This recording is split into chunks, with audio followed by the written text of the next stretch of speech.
കേരളത്തിൽ പുതിയൊരു ന്യായീകരണ തൊഴിലാളി രൂപം കൊണ്ടിട്ടുണ്ടെന്ന് തോന്നുന്നു. അതുൽ.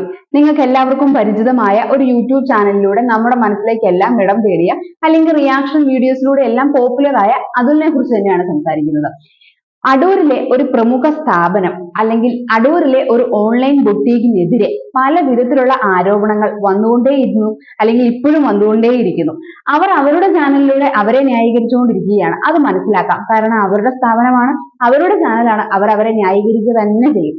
പക്ഷെ തുടക്ക സമയങ്ങളിൽ അവരെ ന്യായീകരിച്ചുകൊണ്ടിരുന്നപ്പോൾ ഇതിനെ ശക്തമായി എതിർത്ത പല ആൾക്കാരുടെ കൂട്ടത്തിൽ ഒരാളായിരുന്നു അതുൽ. ആ സ്ഥാപനത്തിന്റെ മുതലാളിമാരെ വളരെ മോശമായി ചീത്ത വിളിക്കുകയും അല്ലെങ്കിൽ അതുലിനെ അവർ ചീത്ത വിളിച്ചപ്പോൾ അതിന് തക്കതായ മറുപടി പറയുകയും അതിന്റെ വോയിസ് ക്ലിപ്പുകളെല്ലാം പുറത്തു വിടുകയും ചെയ്തിരുന്നു. ആ സമയത്ത് അടൂരിലെ ആ പ്രമുഖ സ്ഥാപനത്തിന്റെ മുതലാളി പറഞ്ഞത്, തനിക്കെതിരെ വരുന്ന ആരോപണങ്ങളിൽ ഒരു പെൺകുട്ടീനെയെങ്കിലും കൊണ്ടുവന്നാൽ തന്റെ മിനി കൂപ്പർ തനിക്ക് തരാം എന്നുള്ള രീതിയിൽ അതുലിനോട് വെച്ചുവെച്ചിരുന്നു. അങ്ങനെ ഒന്നല്ല, രണ്ടല്ല, 10 അല്ല, 15ഓളം 20ഓളം പെൺകുട്ടികൾ പരാതിയുമായി മുമ്പോട്ട് വന്നിട്ട് പോലും ആ മിനി കൂപ്പർ ഒന്നും അതുലിന് കിട്ടിയില്ല എന്നാണ് എനിക്ക് തോന്നുന്നത്. അപ്പോൾ അത്രയധികം, അതായത് ഒരു സ്ഥാപനത്തിന്റെ മുതലാളി ബെറ്റ് വെക്കുന്ന രീതിയിലുള്ള റിയാക്ഷൻ വീഡിയോസും അല്ലെങ്കിൽ അതിനോടുള്ള വിയോജിപ്പും എതിർപ്പും പ്രകടിപ്പിച്ചുകൊണ്ടിരുന്ന ഒരാളാണ് അതുൽ. അങ്ങനെയുള്ള ആ അതുലിന്റെ ലേറ്റസ്റ്റ് ആയിട്ട് വന്നിരിക്കുന്ന ഈ ഒരു സ്ഥാപനത്തെ കുറിച്ചുള്ള വീഡിയോ എന്ന് പറയുന്നത്, അവർ തെറ്റ് പറ്റിപ്പോയി, ഇനി ഇതിനപ്പുറം എന്ത് ചെയ്യാൻ പറ്റും, അവർ ഫോണും പൈസയും എല്ലാം പെൺകുട്ടികൾക്ക് അല്ലെങ്കിൽ എക്സ് സ്റ്റാഫുകൾക്ക് കൊടുക്കാന്ന് സമ്മതിച്ചല്ലോ, അതുകൊണ്ട് ഇനി അതിന്റെ മേളിൽ കയറി ഇരുന്ന് എന്ത് ചെയ്യാനാണ് എന്നെല്ലാമാണ് അതുൽ ചോദിക്കുന്നത്. ശരിയാണ്, അതുലിന്റെ വീഡിയോയാണ് അല്ലെങ്കിൽ അതുലിന്റെ ചാനലാണ്, എന്തിനോട് പ്രതികരിക്കണം, എങ്ങനെ പ്രതികരിക്കണം എന്നുള്ളത് അതുലിന്റെ മാത്രം തീരുമാനമാണ്. പക്ഷെ ആ സ്ഥാപനത്തിനെ ന്യായീകരിച്ചുകൊണ്ടുള്ള അല്ലെങ്കിൽ ആ സ്ഥാപനത്തിന് സപ്പോർട്ട് ചെയ്യുന്നു എന്ന് തോന്നിക്കുന്ന രീതിയിലുള്ള ഈ ഒരു വീഡിയോ അതുൽ ചെയ്യണ്ടായിരുന്നു എന്നാണ് എന്റെ ഒരു വ്യക്തിപരമായ അഭിപ്രായം. അതുലിന് പറ്റുന്നത് പോലെ അതുൽ പ്രതികരിച്ചു, ഇനി അവരുടെ ഭാഗത്തു നിന്നുള്ള ഒരു ആക്ഷൻ ഉണ്ടാവട്ടെ എന്നായിരുന്നു, അല്ലെങ്കിൽ അതിനു വേണ്ടിയിട്ടാണ് അതുൽ കാത്തിരിക്കുന്നത് എങ്കിൽ ഒരിക്കലും അതുൽ ഇങ്ങനെ ഒരു വീഡിയോ അപ്ലോഡ് ചെയ്യാൻ പാടില്ലായിരുന്നു. ഇങ്ങനെ ഒരു വീഡിയോ സമൂഹ മാധ്യമങ്ങളിലേക്ക് ഇട്ട് കൊടുക്കാൻ പാടില്ലായിരുന്നു. ഇങ്ങനെ ഒരു വീഡിയോ പങ്കുവെക്കുമ്പോൾ അതുകൊണ്ട് അർത്ഥമാക്കുന്നത് അല്ലെങ്കിൽ ഒരു കാണുന്ന പ്രേക്ഷകർക്ക് തോന്നുന്നത് ഇതുവരെ പ്രതികരിച്ച അതുലാണോ ഇത് എന്നാണ്. അത്ര ശക്തമായി ആ സ്ഥാപനത്തിനെതിരെ പ്രതികരിച്ച, ആ പെൺകുട്ടികൾക്ക് ന്യായം വേണം അല്ലെങ്കിൽ നീതി കിട്ടണം എന്ന് ഉറക്കെ പ്രഖ്യാപിച്ച അതുലിനെ പോലെയുള്ള ഒരാൾ ഇത്ര മനോഹരമായിട്ട് ആ സ്ഥാപനത്തിനെ സപ്പോർട്ട് ചെയ്യുന്ന രീതിയിൽ അല്ലെങ്കിൽ ഇത്ര കൗതുകം ഉണർത്തുന്ന രീതിയിൽ ആ സ്ഥാപനത്തിന് അനുകൂലമായി സംസാരിക്കുന്നിടത്താണ് അതിശയോക്തി ഉണ്ടാകുന്നത്. ഇപ്പോൾ നമ്മൾ ഈ സംസാരിക്കുന്ന സ്ഥാപനം ഏതാണെന്നും അല്ലെങ്കിൽ അതിന്റെ മുതലാളിമാരോ ഉടമകൾ ആരെല്ലാം ആണെന്നും എന്തൊക്കെ ആരോപണങ്ങളാണ് വന്നത് എന്നും ഞാനൊരു ഫോട്ടോയോ വീഡിയോ വെച്ച് പറയുന്നതിനേക്കാൾ വ്യക്തമായി നിങ്ങൾക്കറിയാം. എങ്കിൽ പോലും ആ സ്ഥാപനത്തിന്റെ പേരോ അല്ലെങ്കിൽ അതിന്റെ ഉടമസ്ഥരുടെ ഫോട്ടോയോ ഒന്നും ഞാൻ വീഡിയോയിൽ അറ്റാച്ച് ചെയ്യാത്തത് അവർ സ്ട്രൈക്ക് തരും എന്നുള്ള ഭയം കൊണ്ട് തന്നെയാണ്. അത് ഞാൻ അംഗീകരിക്കുന്നു അല്ലെങ്കിൽ ഞാൻ അക്സെപ്റ്റ് ചെയ്യുന്നു. കാരണം അവരുടെ സമ്മതമില്ലാതെ അവരുടെ ഫോട്ടോയോ അവരുടെ വീഡിയോയോ നമ്മുടെ വീഡിയോയോട് കൂടി ചേർത്ത് നമ്മൾ അപ്ലോഡ് ചെയ്താൽ അവർക്ക് സ്ട്രൈക്ക് തരാനുള്ള അധികാരമുണ്ട്. അവർ ചെറിയ ചാനലുകൾ മുതൽ വളരെ വലിയ ചാനലുകൾക്ക് വരെ സ്ട്രൈക്ക് കൊടുത്തതായി പലരും വന്ന് സമൂഹ മാധ്യമങ്ങളിൽ സംസാരിക്കുന്നതുകൊണ്ട്, അല്ലെ? തുറന്നു പറയുന്നത് എന്തിനു മടിക്കണം, അല്ലെ? എനിക്ക് ഭയമുണ്ട്. ഞാൻ വളരെ കഷ്ടപ്പെട്ട് വളരെ മാസങ്ങൾ കൊണ്ട് വളർത്തെടുത്തിക്കൊണ്ട് വന്ന എന്റെ ചാനലിനെതിരെ വളരെ നിസ്സാരമായ ഒരു സ്ട്രൈക്ക്, 1, 2, 3 സ്ട്രൈക്ക് തന്ന എന്റെ ചാനലിനെ ടെർമിനേറ്റ് ചെയ്ത് കളയാൻ ഞാനൊരു അവസരം അവർക്ക് എന്തിനുണ്ടാക്കി കൊടുക്കണം, അല്ലെ? ബുദ്ധിയുള്ള എല്ലാവരും അവരവരുടെ കഷ്ടപ്പാടിന്റെ ഫലമായ ഒരു സ്ഥാപനമായാലും ഒരു ചാനലായാലും അത് എന്ത് തന്നെയായാലും സംരക്ഷിച്ചു കൊണ്ടുപോകാൻ മാത്രമേ ചിന്തിക്കുകയുള്ളൂ. ഞാനത് തുറന്ന് സമ്മതിക്കുന്നു എന്ന് മാത്രം. ഈ പറയുന്ന അതുലിനെതിരെ ഇപ്പോൾ വരുന്ന ആരോപണം അതുൽ മറുകണ്ഠം ചാടി അല്ലെങ്കിൽ അതുൽ മലക്കം മറിഞ്ഞു, അതുൽ പൈസ വാങ്ങിച്ചിട്ടാണ് ഇവരെ സപ്പോർട്ട് ചെയ്ത് ഇപ്പോൾ സംസാരിക്കുന്നത് എന്നൊക്കെയാണ്. പക്ഷെ പൈസ അതുൽ വാങ്ങിച്ചു അല്ലെങ്കിൽ പണം വാങ്ങിയിട്ടാണ് അതുൽ അവരെ സപ്പോർട്ട് ചെയ്യുന്നതെന്ന് ഞാൻ വിശ്വസിക്കുന്നില്ല. അങ്ങനെ പണം വാങ്ങാനായിരുന്നെങ്കിൽ ആ സ്ഥാപനത്തിനെതിരെ തുടക്കം മുതൽ ആരോപണം വന്നപ്പോൾ അവരോട് അത് ചോദിക്കുകയോ അല്ലെങ്കിൽ നിങ്ങൾക്കെതിരെ ഞാൻ വീഡിയോ ചെയ്യുമെന്ന് ഭീഷണിപ്പെടുത്തി പൈസ വാങ്ങാവുന്നതോ ആയിരുന്നു. അന്ന് അതൊന്നും ചെയ്യാതെ അന്ന് അവർക്കെതിരെ വളരെ ശക്തമായി നിലകൊണ്ടു നിന്നിട്ട് ഇന്ന് അവരുടെ കയ്യിൽ നിന്ന് പണം വാങ്ങുമെന്ന് എനിക്ക് തോന്നുന്നില്ല. പക്ഷെ പണമല്ലാതെ മറ്റേതെങ്കിലും രീതിയിലുള്ള ഇൻഫ്ലുവൻസോ അല്ലെങ്കിൽ മറ്റേതെങ്കിലും രീതിയിലുള്ള സ്വാധീനമോ ഒരുപക്ഷെ ഉണ്ടായിരിക്കാം. ഉറപ്പിച്ച് പറയാൻ നമുക്ക് പറ്റില്ല, പക്ഷെ സാധ്യതകൾ തള്ളിക്കളയാനും പറ്റില്ല. ഞാൻ പറഞ്ഞല്ലോ, ഈ പ്രമുഖ സ്ഥാപനം അവരുടെ ഫോട്ടോയും വീഡിയോയും വെച്ച് ചെയ്ത കുറെ അധികം ചാനലുകൾക്ക് സ്ട്രൈക്ക് കൊടുത്തു, ചില വീഡിയോകൾ നീക്കം ചെയ്യപ്പെട്ടു, നമ്മുടെ ചാനൽ വരെ ടെർമിനേറ്റ് ചെയ്ത് പോയേക്കാം.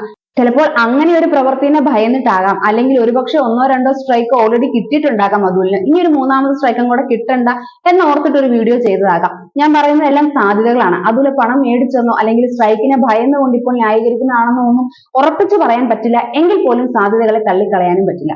ദേവ് സ്റ്റോക്സ് എന്ന് പറയുന്ന ഏകദേശം 900ഓളം സബ്സ്ക്രൈബേഴ്സ് ഉള്ള, അതായത് വളരെ ഹൈപ്പിൽ നിൽക്കുന്ന 1 ലാക്കോ 2 ലാക്കോ 3 ലാക്കോ ഒന്നും സബ്സ്ക്രൈബർ ഉള്ള ആളല്ല.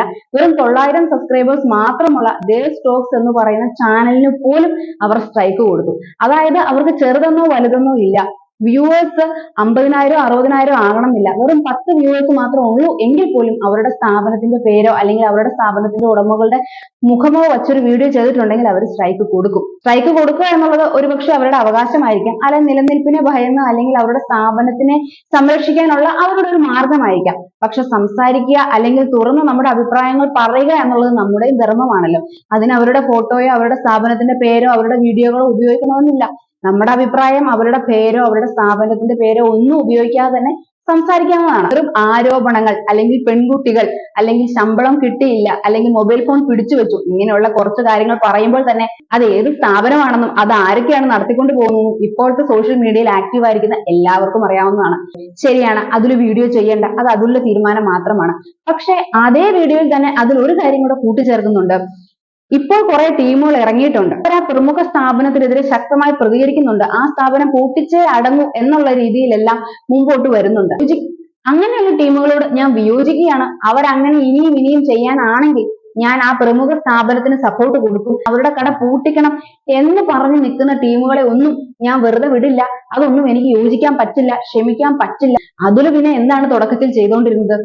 ഒരു സ്ഥാപനത്തിന് അല്ലെങ്കിൽ ഒരാൾക്ക് തെറ്റുപറ്റിപ്പോയി അതിനെ സംയമനമായി കോംപ്രമൈസ് ചെയ്യണം, അല്ലെങ്കിൽ അത് പ്രശ്നം പരിഹരിക്കണം എന്നായിരുന്നു അതുലിന്റെ ലക്ഷ്യമെങ്കിൽ ആദ്യമേ തന്നെ ഒരു കോംപ്രമൈസ് ടോക്കിലൂടെ അല്ലെങ്കിൽ ഒരു കോംപ്രമൈസ് മീറ്റിംഗിലൂടെ ഇതങ്ങ് പ്രതികരിച്ച് അല്ലെങ്കിൽ പരിഹരിച്ചാൽ പോരായിരുന്നോ? പകരം അതുൽ എന്തിനാണ് ഒരു 10-30 വീഡിയോ ഈ ഒരു സ്ഥാപനത്തെ കുറിച്ച് ചെയ്തത്? അപ്പോൾ അതുൽ തന്നെയാണ് തുടങ്ങി വെച്ചത്.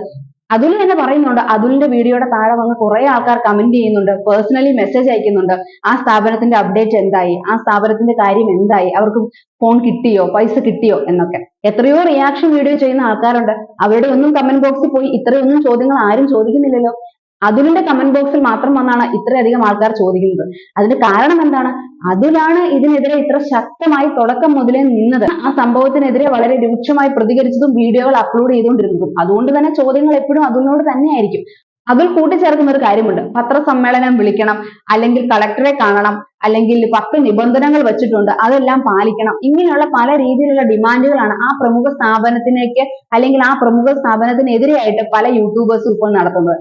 പല യൂട്യൂബേഴ്സ് ഒന്നുമല്ല, ഷെഫീന എന്ന് പറയുന്ന അല്ലെങ്കിൽ ഷെഫീന ബീവി എന്ന് പറയുന്ന യൂട്യൂബറെ തന്നെയാണ് അതിലിവിടെ ഉദ്ദേശിക്കുന്നത് എന്ന് അതിൽ നിന്നും വ്യക്തമാണ്. ഷെഫീന ബീവിയോടൊപ്പം അല്ലെങ്കിൽ ഷെഫീന ബീവി പറയുന്ന ആ 10 കണ്ടീഷൻസ് ഓക്കെ ആയിട്ട് ഞങ്ങൾ പരാതി പിൻവലിക്കുകയുള്ളൂ അല്ലെങ്കിൽ കേസ് കോംപ്രമൈസ് ആക്കുകയുള്ളൂ എന്ന് അവിടെ വർക്ക് ചെയ്ത പെൺകുട്ടികൾ സമ്മതിച്ചാൽ പിന്നെ അതുൽ ഈ പറയുന്നതിനോട് എന്ത് യോജിപ്പാണുള്ളത്? അതുൽ പെൺകുട്ടികൾ സമ്മതിച്ചിട്ടാണല്ലോ പത്രസമ്മേളനം വിളിക്കുന്നതും അല്ലെങ്കിൽ കളക്ടറെ കാണാൻ പോകുന്നതും. ഷെഫീന എന്ന് പറയുന്ന യൂട്യൂബർ ഒറ്റയ്ക്കല്ലല്ലോ. അപ്പോൾ ആ സ്ഥാപനത്തിൽ ജോലി ചെയ്ത ബുദ്ധിമുട്ടുകൾ നേരിട്ട പെൺകുട്ടികൾ ഷെഫീനയ്ക്കൊപ്പമോ അല്ലെങ്കിൽ പത്രസമ്മേളനം വിളിക്കുന്നതിനോടോ ആണ് യോജിക്കുന്നത് എന്നുണ്ടെങ്കിൽ അവർ ആ രീതിക്ക് നീങ്ങട്ടെ. അതിനെ വിമർശിക്കേണ്ട കാര്യം അതുലിനുണ്ടെന്ന് തോന്നുന്നില്ല. ഒപ്പം അതുലിന്റെ അഭിപ്രായത്തിൽ ഈ പെൺകുട്ടികൾ അല്ലെങ്കിൽ അവിടെ വർക്ക് ചെയ്തുകൊണ്ടിരുന്ന എക്സ് എംപ്ലോയീസ് കൂടുതൽ പ്രശ്നങ്ങൾക്ക് പോകാതെ കളക്ടറും പത്രസമ്മേളനവും ഒക്കെ ഒഴിവാക്കി ഒരു മര്യാദയുടെ രീതിയിൽ അല്ലെങ്കിൽ പോലീസ് സ്റ്റേഷനും ലോ ആൻഡ് ഓർഡർ വഴി എല്ലാം മര്യാദയ്ക്ക് നിൽക്കുകയാണെങ്കിൽ, അവർക്ക് നിൽക്കേണ്ട രീതിയിൽ നിൽക്കുകയാണെങ്കിൽ അവർക്ക് ഫോണും പൈസയും എല്ലാം കിട്ടും എന്നാണ് അതുൽ പറയാതെ പറയുന്നത്.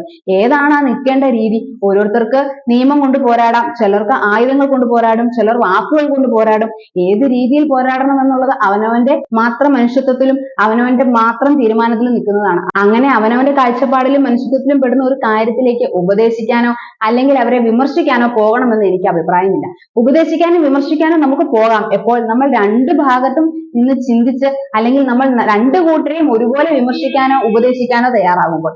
ഇത് ഒരു തെറ്റ് ചെയ്ത ആൾക്കാരെ ഇൻഡയറക്റ്റ് ആയി അല്ലെങ്കിൽ ഒരു പരോക്ഷമായി സപ്പോർട്ട് ചെയ്തിട്ട് തെറ്റിന് ഇരയാക്കപ്പെട്ടവരെ ഉപദേശിക്കാൻ നിൽക്കുന്നത് ശരിയാണെന്ന് തോന്നുന്നില്ല. എല്ലാവരും ഉന്നയിക്കുന്നത് പോലെ അതിൽ പണം വാങ്ങിയെന്നോ അല്ലെങ്കിൽ മറ്റേതെങ്കിലും ഇൻഫ്ലുവൻസ് അതിൽ നിന്ന് കിട്ടിയെന്നോ ഒന്നും ഞാൻ വിശ്വസിക്കുന്നില്ല. ഒരു പക്ഷെ അതിൽ തുറന്നു പറഞ്ഞത് അതുലിന്റെ അഭിപ്രായമായിരിക്കാം. പക്ഷെ പറഞ്ഞ രീതിയും പറഞ്ഞ സമയവും ഏതൊക്കെയോ രീതിയിൽ ആ പെൺകുട്ടികളെ ഉപദ്രവിച്ച അല്ലെങ്കിൽ എവിടെയൊക്കെയോ തെറ്റുകൾ ചെയ്തു എന്ന് അതിൽ പോലും വിശ്വസിക്കുന്ന ആ സ്ഥാപനത്തിന് സപ്പോർട്ടായി പോയി എന്നുള്ളിടത്താണ് ചോദ്യവും പ്രശ്നങ്ങളും ഉയരുന്നത്. ഞാൻ പങ്കുവച്ചത് എന്റെ മാത്രം അഭിപ്രായമാണ്. ഞാൻ നിങ്ങളോട് സംസാരിച്ചത് എന്റെ മാത്രം കാഴ്ചപ്പാടുകളാണ്. നിങ്ങൾക്ക് ഇതിനെക്കുറിച്ചുള്ള അഭിപ്രായങ്ങളും നിങ്ങളുടെ കാഴ്ചപ്പാടുകളും പങ്കുവയ്ക്കാം നമ്മുടെ കമന്റ് സെക്ഷൻ. Thank you.